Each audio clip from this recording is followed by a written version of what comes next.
Hello friends, আমি বৈশালী আবার চলে এসেছি তোমাদের কাছে একটা কবিতা নিয়ে। তো তার নাম হচ্ছে অন্নখানা, আর তার কবির নাম হচ্ছে শুক্ললতা রাও।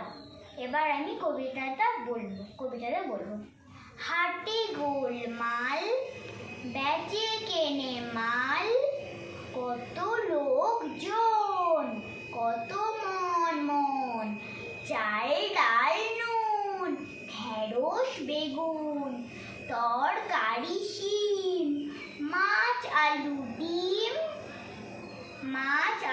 ডিম, ধামা ভরা আম, পেঁপে কলা জাম, হাঁড়ি হাঁড়ি খাসা, গুড়ের বাতাসা, ওই কার ছেলে স্কুলে ফেলে, পড়ার বেলায় পায়রা ওড়ায়। টাটা গাইস, লাইক সাবস্ক্রাইব করবেন।